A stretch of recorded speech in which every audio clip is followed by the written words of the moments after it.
جبکہ ان کے بارے میں تو مشہور اختلاف ہے کہ انہوں نے فلاں حکم شروع کر دیا، انہوں نے فلاں بدعت شروع کی، اور ایک نے تو یہاں تک کہا کہ نعمت بدعتی ہادی، کہ میں نے ایک اچھا طریقہ نکال دیا۔ تو یہ ہدایت یافتہ کیسے تھے؟ یہ ہدایت یافتہ اس لیے تھے، ہمیں ان کے طریقے پہ چلنے کا حکم اس لیے دیا گیا کہ صحیح مسلم شریف کی روایت ہے، رسول اللہ صلی اللہ علیہ وسلم فرما رہے ہیں، انا امنۃ لاصحابی فاذا ذهبت اتى اصحابي ما يوعدون واصحابي امنۃ لامتي فاذا ذهب اصحابي اتى امتي ما يوعدون۔ فرمایا کہ میں بچاؤ کرنے والا ہوں اپنے اصحاب کا، جب میں چلا جاؤں گا تو میرے اصحاب پر وہ وقت آئے گا جس کا وعدہ ان سے کیا گیا ہے، فتنے ہوں گے، لڑائیاں ہوں گی، اختلاف ہوں گے، آپس میں مسلمان کے گریبان پہ ہاتھ ڈال دے گا، اس وقت میرے صحابہ بچاؤ کا سامان ہوں گے میری امت کے لیے۔ جب میرے صحابہ بھی فوت ہو جائیں گے تو میری امت پر وہ وقت آ جائے گا جس کا ان سے وعدہ کیا گیا ہے، اختلاف ہوگا، تفرقے ہوں گے، فتنہ واریت ہوگی، فرقہ واریت ہوگی، دھڑے بندیاں ہوں گی، ہر کوئی خود کو صحیح کہہ رہا ہوگا اور دوسرے کی مخالفت کی جا رہی ہوگی۔ اس وقت میرے صحابہ کے جانشین آئیں گے جو قرآن اور سنہ کی تعلیم لے کر کھڑے ہوں گے، وہ امت کا تحفظ کریں گے اور لوگوں کو فرقوں میں بانٹنے کے بجائے ایک اللہ کے دین کی طرف لوگوں کو مدعو کرنے والے ہو جائیں گے۔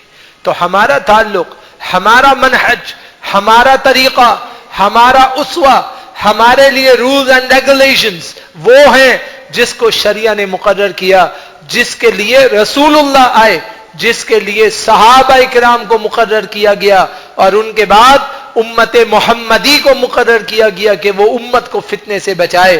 جب تک آپ اس طریقے پر عمل پیرا نہیں ہوں گے اس وقت تک کامیابی اور کامرانی نہیں ہوگی۔ اسی لیے رسول اللہ صلی اللہ علیہ وسلم ارشاد فرما رہے ہیں، ستفترق علی سنتین وسبعین فرقہ کلھا فی النار، ان قریب میری امت میں 70 نہیں، 71 نہیں، 72 فرقے ہوں گے اور وہ سب کے سب جہنم کے اہل ہو جائیں گے۔ ان میں سے ایک بھی ایسا نہیں ہے جو اللہ کی طرف نہیں بلاتا تھا، ایک بھی ایسا نہیں ہے، ایک بھی ایسا نہیں ہے جس نے یہ کہا ہو کہ تم رسول اللہ کا انکار کرو۔ سب نے اللہ کی طرف بلایا، سب نے اللہ کے رسول کی طرف بلایا، مگر اللہ اور اس کے رسول کا نام لے کر امت میں دھوکہ دیا، شریعت کو توڑ ڈالا، شریعت کے احکام کو متزلزل کر دیا، اپنی مرضی کو شرع کا نام دیا، اپنی سوچ کو دین کا نام دیا، اپنی سوچ کو منہج سلف صالح کا نام دیا۔ اس لیے دین تقسیم ہوتا چلا گیا۔ رسول اللہ صلی اللہ علیہ وسلم نے باذن اللہ یہ بات کہہ دی، کلھا فی النار، یہ 72 کے 72 فرقے جہنم رسید ہوں گے، الا واحدۃ وہی الجماعہ، سوائے ایک طبقے کے، اور وہ امت مسلمہ کا جماعت کے نام سے وہ فرقہ ہوگا جس کو اہل سنت والجماعت آپ اور ہم سب مل کے کہتے ہیں۔ یاد رکھیے کہ جب تک آپ قرآن، سنت، خلفائے راشدین کے طریقہ کار پہ لگے رہیں گے اس وقت تک آپ اختلاف سے بچے رہیں گے، اور جب آپ اس طریقے سے نکلیں گے تو اس وقت آپ کے لیے فتنے تیار کھڑے ہیں۔ رسول اللہ صلی اللہ علیہ وسلم نے فرمایا ایک فتنہ دہائی ماں آنے والا ہے۔ کیا فتنہ ہے؟ 4 طرف سے امت کو گھیر لے گا، چاروں طرف سے گھیر لے گا، ایک آدمی جھانکنے کی بھی کوشش کرے گا وہ فتنہ اسے اپنی طرف کھینچ لے گا۔ ایسی باتیں، ایسے دلائل، ایسے شواہد، ایسے سنی سنائی باتیں اور من گھڑت نظریات ہوں گے کہ انسان اپنے دل سے اس کی طرف مائل ہو جائے گا، انسان کا دماغ اسے قبول کرنے والا بن جائے گا۔ یہ فتنے اللہ سے دور کرنے والے ہوں گے، یہ فتنے اللہ کے رسول سے دور کرنے والے ہوں گے، یہ اپنی باتوں کو منوانے کے لیے تمہیں جہنم کی اوندھی آگ میں جھونک دیں گے جہاں سے نکلنے کا راستہ بھی نہیں ہوگا۔ اسی لیے فرمایا ما رآہ المسلمون حسنا فهو عند الله حسن وما رآه سيئا فهو عند الله سيئ. جناب عبداللہ ابن مسعود رضی اللہ تعالیٰ عنہ فرماتے تھے مسلمان جس کو اچھا سمجھتے ہیں وہ اللہ کے ہاں بھی اچھا ہے، اور مسلمان جسے برا سمجھتے ہیں وہ اللہ کے نزدیک بھی برا ہوتا ہے. مسلمان اچھا کس کو سمجھتے ہیں؟ سب اپنے آپ کو مسلمان کہتے ہیں. مسلمانوں کے نزدیک اچھا اللہ اور اس کا فرمان، رسول اللہ اور اس کا فرمان ہے، یہ سب سے بہترین ہے. اس کے سوا جو شخص جس طریقے کو قبول کرے گا وہ راہ حق سے دور ہوتا جائے گا. اسی لیے حافظ علائی رحمہ اللہ اب اس اثر کو اپنی کتاب المجموع المذہب فی قواعد المذہب کے اندر ذکر کرتے ہیں کہ محدثین نے ذکر کیا کہ یہ بات یاد رکھو، جب تک اللہ اور اس کے رسول کی بات کو فوقیت نہیں دو گے اس وقت تک کبھی بھی کامیاب اور کامران نہیں ہو سکو گے. اسی لیے فرمایا کہ ان اللہ نظر فی قلوب العباد. جناب عبداللہ ابن مسعود رضی اللہ تعالیٰ عنہ فرما رہے ہیں ان اللہ نظر فی قلوب العباد فوجد قلب محمد صلی اللہ علیہ وسلم خیر القلوب العباد. اللہ نے اپنے بندوں کے دلوں میں جھانک کر دیکھا تو سب سے بہترین آخری نبی کا دل عمدگی کے اعتبار سے پایا. فاصطفاہ لنفسہ. اللہ نے اس امت میں جب سب سے برگزیدہ اپنے نبی محمد کا دل پایا تو انہیں اپنے لیے خالص کیا اور انہیں رسالت سے نواز دیا. فابتعثہ برسالتہ. انہیں اپنی رسالت کے لیے منتخب کر لیا. ثم نظر فی قلوب العباد بعد قلب محمد صلی اللہ علیہ وسلم. رسول اللہ کے دل میں جھانکنے کے بعد اللہ نے امت کے دل میں جھانکا. فوجد قلوب اصحابہ خیر قلوب العباد. اپنے صحابہ رسول اللہ کے ساتھیوں کا دل بہترین پایا تو انہیں اپنے رسول کی خدمت کے لیے اور ساتھ دینے کے لیے منتخب کیا. فجعلہم وراء نبیہ یقاتلون عن دینہ. ان کو اتنا زبردست منتخب کیا کہ رسول کے جانے کے بعد بھی یہ رسول کے دین کے لیے لڑنے لڑانے پہ تلے رہے اور اللہ کے دین میں کوئی حرف نہ آنے دیا. فما رآہ المسلمون حسنا فہو عند اللہ حسن. اب اس کے بعد مسلمان جس کو اچھا سمجھیں گے اللہ کے ہاں بھی وہ اچھا ہو جائے گا، اور مسلمان جسے اچھا نہیں سمجھیں گے اللہ سبحانہ و تعالیٰ کے ہاں بھی وہ اچھا نہیں ہوگا.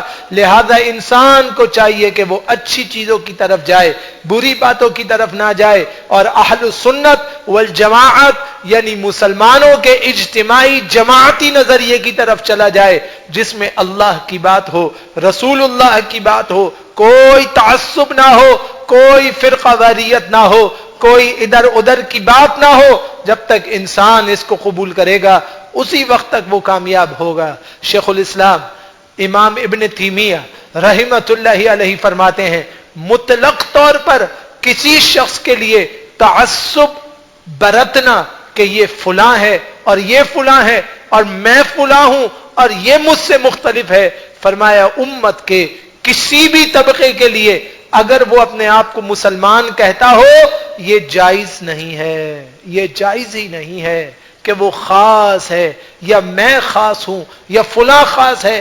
یہ بالکل غلط بات ہے، سوائے اللہ کے رسول کے کہ وہ خاص ہے، ان کے صحابہ کے کہ وہ خاص ہیں، اس کے علاوہ تمام مسلمان عام اور برابر ہیں. اس میں کوئی تعصب کی، کوئی فرقہ واریت کی، کوئی جماعت بندیوں کی، کوئی گروہ بندیوں کی کوئی حاجت نہیں ہے. سب ایک ہیں کیونکہ ان سب کے نزدیک ہدایت اللہ سبحانہ و تعالی کے بعد اس کے نبی محمد صلی اللہ علیہ وسلم کی بات ماننے میں ہے اور اس کے بعد آپ کے صحابہ کے طریقے کو ماننے میں ہے. لہذا یہ آپس میں لڑنا، اختلاف کرنا، ایک دوسرے پہ بڑے بڑے کفر کے فتوے لگا دینا اور ایک دوسرے کو اختلاف کی آگ میں جھونک دینا، شریعت نے اس سے منع کیا اور کہا یہ تمہارے منہج کے خلاف ہے، یہ تمہارے طریقے کے خلاف ہے، یہ تمہارے اسلوب کے خلاف ہے، یہ تمہاری دینداری کے خلاف ہے کہ تم اپنے آپ کو صحیح کہتے ہوئے سب کو برا بھلا کہو، یہ تمہارے لیے جائز نہیں. لہذا انسان کو چاہیے کہ انسان اس بات کا خیال کرے اور اپنے آپ کو بچائے.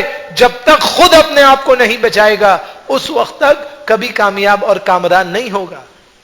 امام ابن حزم رحمہ اللہ جنہوں نے اپنی کتاب لکھی اور بڑی معروف کتاب ہے، وہ فرماتے ہیں کہ قاضی ابو یوسف جو امام ابو حنیفہ رحمۃ اللہ علیہ کے کبار اجلہ تلامذہ میں سے ہیں، بہت بڑے شاگرد ہیں اور عظیم ان کے جانشین ہیں، انہوں نے ارشاد فرمایا کہ اگر ایک شخص کی گواہی کے بارے میں سوال کیا جائے جو سلف صالحین کو گالیاں دیتا ہو، کسی صحابی کو گالی دیتا ہو، کسی صحابی کو برا بھلا کہتا ہو، ان کے طریقے کو برا بھلا کہتا ہو، تو آپ یہ بتائیے کہ اس کے بارے میں کیا حکم ہے؟ تو امام ابو حنیفہ نعمان بن ثابت رحمۃ اللہ علیہ فرمایا کرتے تھے میرے نزدیک بھی یہ ثابت ہو جائے گا کہ وہ کسی اہل السنت والجماعت پر یا ان کے اکابرین پر یعنی اللہ کے نبی کے اصحاب پر سب و شتم کرتا ہے، تو میں یہ فتویٰ دیتا ہوں کہ اس کی کسی بات کی اور کسی عمل کی کوئی حیثیت نہیں، نہ میں اس کی گواہی قبول کروں گا، نہ میں اس کی بات سنوں گا، یہاں تک کہ اپنی مجلس سے بھی اس کو نکال دوں گا اور اسے اپنی مجلس میں بھی کبھی بیٹھنے نہیں دوں گا، اس لیے کہ وہ سلف صالحین کا منکر ہے، صحابہ کے طریقے کا منکر ہے، صحابہ اکرام کے طریقہ کار میں اختلاف کرنے والا ہے، لہذا ہم اسے کبھی اپنی مجلسوں میں بیٹھنے نہیں دیں گے، ہم اسے دور کر دیں گے، اسے ہٹا دیں گے، کیونکہ وہ منہج شرعی میں تشدد اختیار کرنے والا، سختی اور غلظ کرنے والا ہے، جبکہ اہل السنت والجماعت کا منہج یہ ہے کہ نہ وہ متشدد ہوں گے، نہ وہ غلظ کرنے والے ہوں گے، نہ وہ سخت مزاج کھردرے ہوں گے، نہ زبان سے بدگوئی کرنے والے ہوں گے، وہ ہر چیز میں اللہ کی طرف جانے والے اور پھر اس کے رسول صلی اللہ علیہ وسلم کی طرف جانے والے ہوں گے، وہ ہر چیز میں قال اللہ وقال رسولہ کی طرف جانے والے ہوں گے، اس کے سوا کسی بات کو قبول نہیں کریں گے. تو جب انسان اس بات کو قبول کرے گا تو یقیناً وہ کامیاب ہوگا. کیوں؟ اس لیے کہ رسول اللہ صلی اللہ علیہ وسلم نے فرمایا فَإِنَّمَا بُعِثْتُمْ مُيَسِّرِينَ وَلَمْ تُبْعَثُوا مُعَسِّرِينَ، اللہ نے تمہیں امت میں آسانیاں پیدا کرنے والا بنا کر بھیجا ہے، امت کو لڑانے کے لیے، اختلاف کو پھیلانے کے لیے، لوگوں کو توڑنے کے لیے اور لوگوں کو بانٹنے کے لیے نہیں بھیجا ہے. اللہ نے تمہیں اس لیے بھیجا ہے کہ تم لوگوں کے ساتھ نرمی کرو اور لوگوں کو ایک نہج شرعی پہ جمع کرنے والے ہو. اللہ نے تمہیں اس لیے بھیجا ہے. کتنی بڑی دلیل، رسول اللہ صلی اللہ علیہ وسلم کی مسجد ہے، ایک بدو دیہاتی آتا ہے، دیہاتی کو اسلوب پتہ نہیں، اسے پیشاب آیا، وہ مسجد کے کنارے میں بیٹھا، مسجد کچی اور وہیں بیٹھ کے اس نے پیشاب کر دیا. رسول اللہ صلی اللہ علیہ وسلم نے فرمایا دعوه ولا تظلموه وحریقوا على بوله ذنوبا، فرمایا خبردار اسے چھوڑ دو، اس کو پیشاب کرنے دو، ورنہ یہ سب جگہوں پہ گندگی کرے گا، اور اس کو اطمینان سے فارغ ہونے دو. جب یہ فارغ کر لے اور فارغ ہو جائے تو ایک ڈول پانی کا بھرو اور اس کی گندگی کو صاف کر دو. معلوم یہ ہوا کہ ہر ذرا سی بات پہ اختلاف کرنا، ہر ذرا سی بات پہ اپنے آپ کو مناظروں کے لیے پیش کر دینا، یہ بات درست نہیں ہے. آپ قرآن اور سنت کو اس طرح ترجیح دیں کہ آپ کے پاس دلائل کا ایسا سمندر ہو کہ جب اس کے مقابلے میں کوئی غلاظت کرے تو آپ قرآن و سنت کے دلائل کا ڈول ڈال کے اس کی غلاظتوں کو دھونے والے بن جائیں. مگر سب و شتم کرنا، گالم گلوچ کرنا، برا بلا کہنا، سوشل میڈیا پہ طوفان بدتمیزی کھڑا کر دینا، یہ سب منہج سلف صالحین کے خلاف ہے. اس سے نقصان اسلام کو ہوتا ہے، ایمان کو ہوتا ہے، مسلمانوں کی بدنامی ہوتی ہے. مسلمانوں کے بارے میں کفار جمع کرتے ہیں، دیکھو مسلمان اتنے بدگو ہیں کہ آپس میں کسی کو برداشت نہیں کرتے. رسول اللہ صلی اللہ علیہ وسلم کی صحیح حدیث ہے، اللہ کے نبی علیہ السلام کو بارہا کہا گیا آپ ہمیں اجازت دے دیں ہم اس منافق کی گردن اتارتے ہیں. اللہ کے رسول صلی اللہ علیہ وسلم نے فرمایا کہ اگر مجھے یہ ڈر نہ ہوتا کہ کہ اسلام نیا نیا ہے، لوگ نئے نئے اسلام میں داخل ہو رہے ہیں، اور لوگ یہ کہیں گے کہ یہ تو اپنے ہی لوگوں کی گردنیں مارنے والا ہے، تو میں ضرور ان منافقین کی گردنیں اتارنے کا حکم دے دیتا. لیکن اللہ کے رسول نے معاف کیا، اللہ کے رسول نے درگزر کیا. درگزر کا مطلب یہ نہیں ہے کہ اپنا دین چھوڑ دیا، درگزر کا مطلب یہ ہے کہ قرآن و سنت کو پختگی سے گاڑے رکھا، اس پر عمل کیے رکھا، اور دلائل کی روشنی میں مقابلہ کیا. لوگوں کو چھوڑ کر ان سے الجھنے کے بجائے قرآن و سنت کی دعوت سے اپنے آپ کو چمٹا لیا، اور لوگوں کے سامنے دلیل مستحکم پیش کر دی کہ جب تک قرآن اور سنت دلیل کے لیے کافی رہے گا اس وقت تک انسان کامیاب اور کامران رہے گا. لہذا انسان کو چاہیے کہ وہ منہج سلف صالحین کو اختیار کرے. لوگوں کو برا بلا کہنا، گالم گلوچ کرنا، وہ ایسا یہ ایسا، یہ آپ کو جنت میں لے کر نہیں جائے گا. سارے کے سارے مل کے جہنم میں چلے جائیں، آپ کی صحت پہ کون سا اثر پڑے گا؟ اللہ سبحانہ و تعالی کے دین میں ایک نقطے کے برابر بھی کوئی فرق نہیں آ سکتا ہے. یہ ساری کی ساری امت جنت میں چلی جائے، اللہ کے خزانے میں ایک نقطے کے برابر اضافہ نہیں ہو سکتا ہے. اللہ کی شان بڑی نرالی ہے. آپ اللہ سے جڑیے، آپ دین سے جڑ جائیے، آپ دین کو مضبوطی سے تھام لیجئے، آپ قرآن و سنت پہ ڈٹ جائیے، آپ قرآن و سنت کو اپنی زندگیوں کا محور بنائیے، تاکہ آپ اختلاف اور انتشار سے خود کو بچا سکیں. وگرنہ جس طرح گزشتہ سال لڑتے رہے، آئندہ سالوں میں بھی لڑائی ہوتی رہے گی. عمر بیتتی جائے گی، دلائل ختم ہوتے جائیں گے، عمر تیزی سے گھنٹوں میں اور پھر لحظات سیکنڈوں میں تقسیم ہو جائے گی، اور پھر دیکھتے ہی دیکھتے آنکھیں بند کرنے کا وقت ہوگا اور ہاتھ بالکل خالی ہوں گے. لہذا اپنے ہاتھوں کو دین سے پر کیجئے، دلائل سے پر کیجئے، دلائل کے وزن سے، حسنات کے وزن سے بھاری کیجئے، تاکہ اللہ سبحانہ و تعالیٰ کے ہاں درجہ بلند ہو جائے اور اللہ سبحانہ و تعالیٰ کے ہاں کامیابی اور کامرانی مل جائے. اسی میں عافیت ہو سکتی ہے. اسی لیے یاد رکھیے کہ رسول اللہ صلی اللہ علیہ وسلم نے منہج سلف صالحین پر عمل کرنے والوں کی بہت موٹی نشانی بتائی ہے، بہت موٹی نشانی. اذا اراد اللہ باہل بیت خیرا ادخل علیہم الرفق. جب اللہ تعالی لوگوں سے نرمی کا ارادہ، جب اللہ تعالی لوگوں سے خیر کا ارادہ کر لیتا ہے تو ان کے گھر والوں میں نرمی پیدا فرما دیتا ہے. آج آپ دیکھیں آپ کے دل نرم ہے یا سخت ہے؟ ہم سے تو کوئی بات برداشت ہی نہیں ہوتی، ہم کسی کو برداشت کرنے کے لیے تیار نہیں ہیں. نرمی نام کی نہیں ہے، ہم میں نرمی نام کی نہیں ہے. جبکہ مسلمان تو وہ نرم مزاج ہوتا ہے جو اپنی جگہ سے کچھ ہو جائے ٹس سے مس نہیں ہوتا، لیکن گفتگو میں ہمیشہ نرم مزاج، ملائم، شستہ اور شائستہ گفتگو کرنے والا. اسی لیے فرمایا الرفق لا يكون في شيء الا زانه ولا ينزع من شيء الا شانه. جب کسی میں نرمی ہوتی ہے تو اس چیز کو سوار دیتی ہے، اور جب نرمی نکل جائے، کھردرا پن آ جائے، تو وہ چیز خود بخود خرابی کا شکار ہو جاتی ہے. لہذا دین میں نرمی اختیار کیجئے، قرآن و سنت کو نرمی سے قبول کیجئے، دعوت دیجئے، قرآن کو پھیلائیے، حدیث کو پھیلائیے، احکام شریعہ کو پھیلائیے، عام کیجئے، تاکہ لوگ قرآن و سنت کے اوپر عمل کریں اور قرآن و سنت کو قبول کرنے والے بن جائیں. یہی منہج سلف ہے، یہی منہج شرعی ہے، یہی منہج مسلمانوں کا ہونا چاہیے کہ جس کو اوپر صحابہ اکرام نے قربانیاں دیں، جس پر تابعین عظام نے قربانیاں دیں، جس پر تبع تابعین نے بڑے بڑے معارکے حل کر لیے، لیکن نہ قرآن کو چھوڑا نہ حدیث کو چھوڑا. آپ یاد رکھیے یہی چیز نجات کے لیے کافی ہے. اللہ سے دعا کرتا ہوں رب ذوالجلال ہم سب کو منہج سلف صالح پر عمل کی توفیق عطا فرمائے.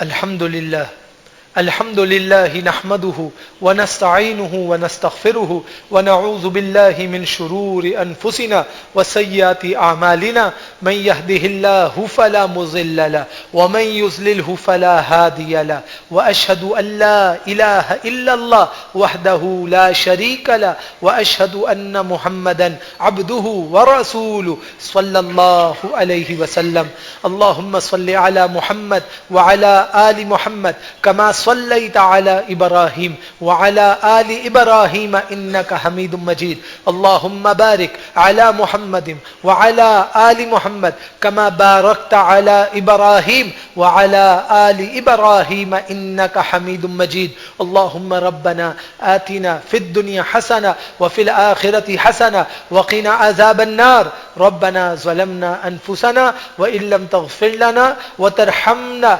لنكونن من الخاسرين ربنا عليك توكلنا وإليك أنبنا وإليك المصير آمين يا رب العالمين أعوذ بالله من الشيطان الرجيم بسم الله الرحمن الرحيم قال الله سبحانه الحمد لله رب العالمين الرحمن الرحيم مالك يوم الدين اما بعد. انتہائی مختصر سی حمد و ثنا کے بعد اللہ تعالیٰ نے قرآن کریم کا آغاز سورۃ الفاتحہ سے کیا اور اس کا آغاز کن کلمات کے ساتھ کیا؟ الحمد للہ رب العالمین. میں تمام تعریفیں اس اللہ کے لیے کرتا ہوں جو تمام جہان کا پالنے والا ہے، عالمین کا پالنے والا ہے، عالمین کا رب ہے. اللہ سبحانہ و تعالیٰ کو سب پتہ ہے، اللہ رب العالمین ہی کے پاس سارے اختیار ہیں، مگر اللہ نے آپ کو کہا کہ تم حمد بیان کرو اپنے رب کی تاکہ تمہیں ہر روز تعریف کرنی آئے، ہر روز تمہاری زبان سے کلمت الخیر نکلے. جتنی آپ اللہ کی حمد بیان کرتے ہیں اسی قدر اللہ سبحانہ و تعالی جنت میں آپ کے لیے باغیچے لگاتا ہے اور اللہ تعالی آپ کے لیے رحمتوں کے دریچوں کو کشادہ کر دیتا ہے. بیائی ہی اسی طرح اللہ یہ چاہتا ہے کہ منہج سلف کو اختیار کرنے والے کھردرے مزاج کے لوگ نہ ہوں، وہ ملائم المزاج ہوں، مضبوط عمل کرنے والے مگر زبانوں سے اتنے میٹھے بول بولنے والے ہوں کہ سامنے والے کے دل پر ان کے بول اثر کریں، وہ جراحیت اللسان کا شکار نہ ہوں، زبان کے زخم لگانے والے نہ ہوں، زبان سے بری باتیں کرنے والے نہ ہوں کہ سامنے والے سے اس قدر جارحیت کی باتیں کریں کہ وہ آئندہ بات سننے سے قاصر ہو. ایسے نہ ہو بلکہ نرم المزاج ہوں، انتہائی نرمی کرنے والے ہوں. بڑی دلیل ہے، رسول اللہ صلی اللہ علیہ وسلم کے پاس یہودی کچھ آئے اور کہنے لگے السلام علیک، آپ پر موت ہو. اب جب یہ بات سنی تو نبی صلی اللہ علیہ وسلم پر بد دعائیں کی جا رہی ہیں. آپ نے فرمایا وعلیکم، جو تم میرے بارے میں کہتے ہو وہ تمہارے بارے میں ہو جائے، نہ سلامتی نہ آگے نہ پیچھے. وعلیکم، جو تم میرے لیے کہتے ہو وہی تمہارے لیے ہو جائے. اسی لیے سنن ابی داود کے اندر روایت موجود ہے، فرمایا کہ لوگ آتے ہیں اور رسول اللہ صلی اللہ علیہ وسلم کو یا مسلمانوں کو عجیب و غریب سلام کرتے ہیں جس میں تعریف کے بجائے تنکیر ہے، جس میں اچھائی کے بجائے برائی ہے. رسول اللہ صلی اللہ علیہ وسلم نے فرمایا ان کا جواب صرف اتنا ہے وعلیکا، جو تو مجھے کہتا ہے وہ تیرے لیے ہو جائے. اگر اچھا کہتا ہے تو اچھا ہو جائے، بہترین کہتا ہے تو بہترین ہو جائے، اور اگر بدی کی بدترین کیت کی بات کرتا ہے تو وہ تیرے لیے ہو جائے. تمہیں مزید جواب دینے کی ضرورت نہیں، تمہیں صرف وعلیک کہنے کی ضرورت ہے. تو مسلمان کو سکھایا گیا کہ تمہیں کیا کہنا ہے، تمہیں اپنی حد میں رہتے ہوئے جواب دینا ہے. ام المؤمنین کے سامنے بھی ایسا ہی معاملہ ہوا، انہوں نے اس طرح سے رسول اللہ کو بد کہا، برا کہا، تو ام المؤمنین نے فرمایا، عائشہ نے، علیکم السلام واللعنہ، تم پر موت ہو مردودو اور تم پر لعنتیں ہوں ملعونو. جناب عائشہ نے یہ جواب دیا. رسول اللہ صلی اللہ علیہ وسلم نے فرمایا محلن یا عائشہ، محلا ان اللہ یحب الرفق. ام المؤمنین عائشہ کو فرمایا رک جاؤ، بالکل آگے جواب نہیں دینا، رک جاؤ، ٹھہر جاؤ. اللہ تعالی تمام امور میں نرمی کو پسند کرتا ہے. ان کے کہنے سے کوئی فرق نہیں پڑے گا، تمہارے کہنے سے فرق پڑے گا. تم مومنہ ہو،